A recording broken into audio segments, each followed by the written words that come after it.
All right, let's continue our journey through C.S. Lewis's The Great Divorce. We're in chapter 9 now of this story of ghosts going up from hell to heaven on a bus ride and getting the opportunity to stay. "Where are you going?" said the voice with a strong Scottish accent. I stopped and looked, and the sound of the unicorns had long since died away, and my flight had brought me to open country. I saw the mountains where the unchanging sunrise lay, and in the foreground 2 or 3 pines on a little knoll with some large smooth rocks and heather. On one of the rocks sat a very tall man, almost a giant, with a flowing beard. I had not yet looked one of the solid people in the face.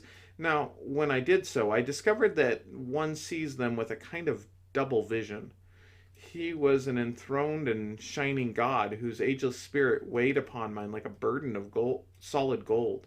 And yet, at the very same moment, here was an old, weather-beaten man, one who might have been a shepherd, such a man as tourists think simple because he is honest and neighbors think him deep for the same reason. His eyes had the far-seeing look of one who has lived long in open solitary places, and somehow I divined the network of wrinkles which must have surrounded them before rebirth had washed him in immortality. I I don't quite know, said I. Ye can sit and talk to me then, he said, with a making room for me on the stone. I don't know you, sir, said I, taking my seat beside him. My name is George, he answered. George MacDonald. Oh, I cried. Then you can tell me. You at least will not deceive me. And then, supposing that these expressions of confidence needed some explanation, I tried, trembling, to tell this man all that his writings had done for me. I tried to tell him about how a certain frosty afternoon at Leatherhead Station, when I first bought a copy of Fantasies, being then about 16 years old, had been to me what the first sight of Beatrice had been to Dante. Here begins a new life.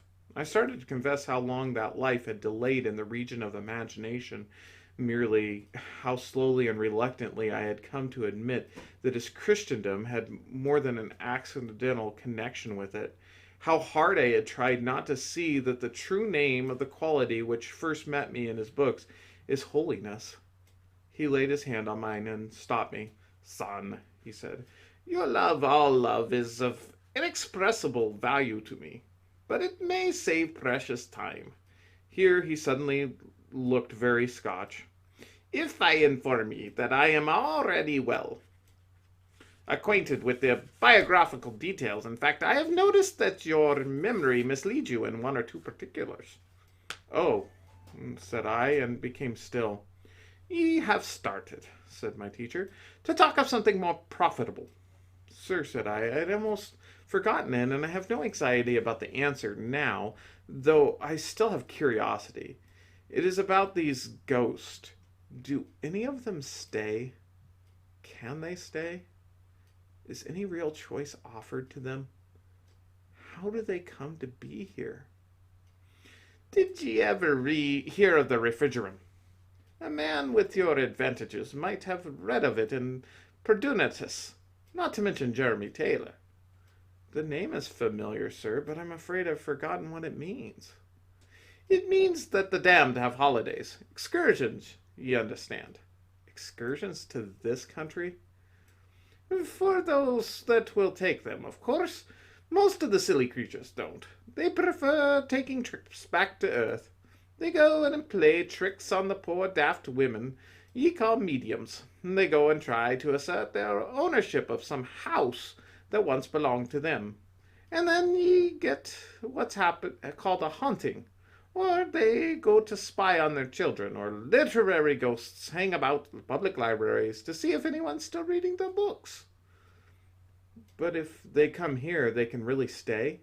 Aye, you'll have heard that the Emperor Trajan did. But I don't understand. Is judgment not final? Is there really a way out of hell into heaven? It depends on the way you're using the words. If they leave that grey town behind it, it will not have been hell. To any that leaves it, it is purgatory. And perhaps ye had better not call the country heaven. Not deep heaven, ye understand. Here he smiled at me.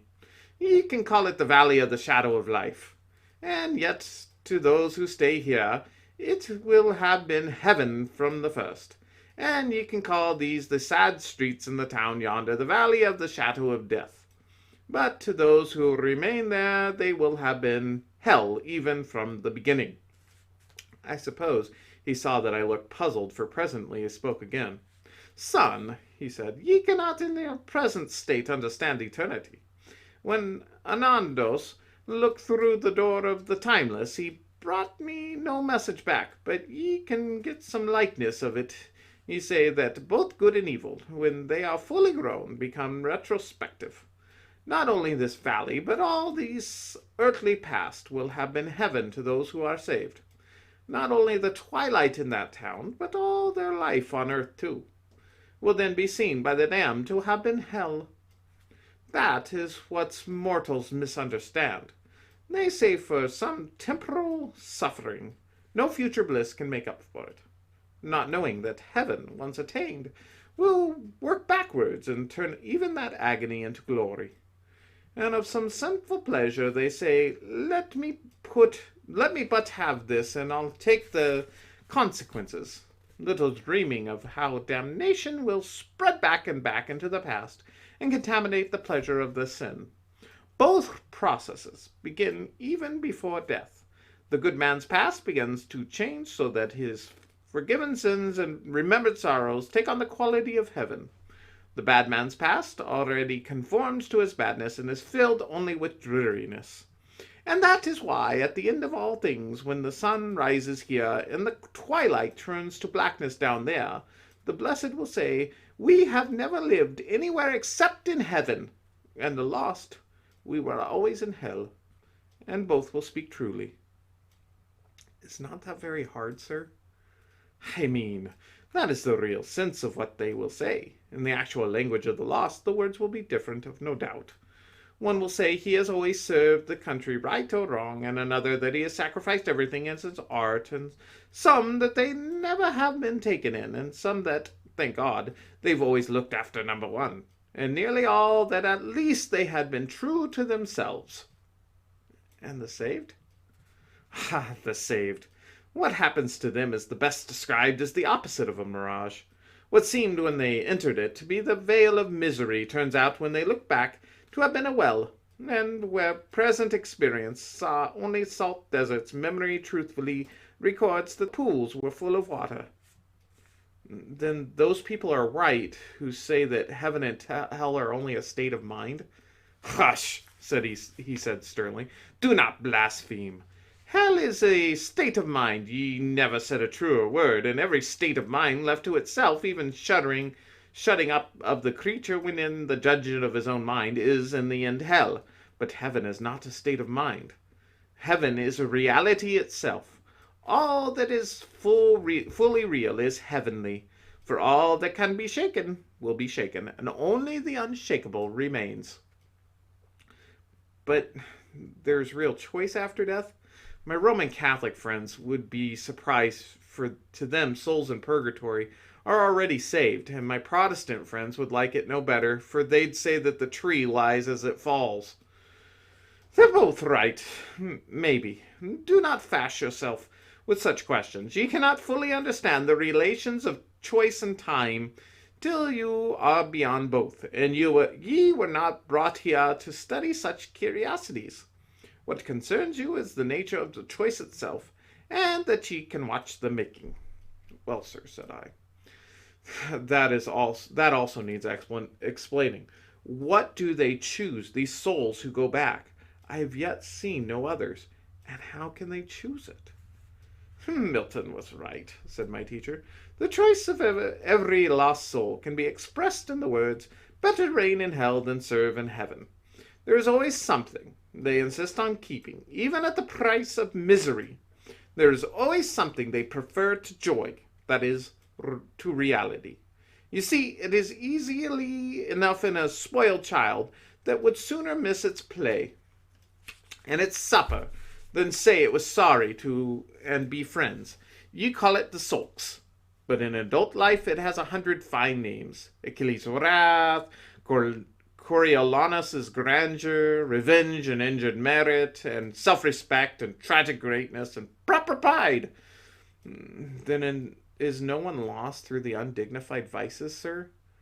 Through mere sensuality? Some are, no doubt. The sensualist, I'll allow ye, begins by pursuing a real pleasure, though a small one. His sin is the less. But the time comes on when, though the pleasure becomes less and less, and the craving fiercer and fiercer, and though he knows the joy can never come that way, yet he prefers to joy the mere fondling or unappeasable lust, and would not have it taken from him. He'd fight to the death to keep it. He'd like well to be able to scratch, but even when he can scratch no more, he'd rather itch than not. He was silent for a few minutes, and then began again. You'll understand, there are innumerable forms of this choice, sometimes forms that one hardly thought of at all on earth. There was a creature came here not long ago and went back. Sir Archibald, they called him.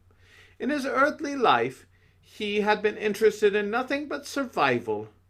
He'd written a whole shelf full of books about it. He began by being philosophical, but in the end he took up a psychiatrical research. It grew to be his only occupation, experimenting, lecturing, running a magazine, and traveling too, digging out queer stories about the Tibetan lamas and being initiated into brotherhoods in Central Africa.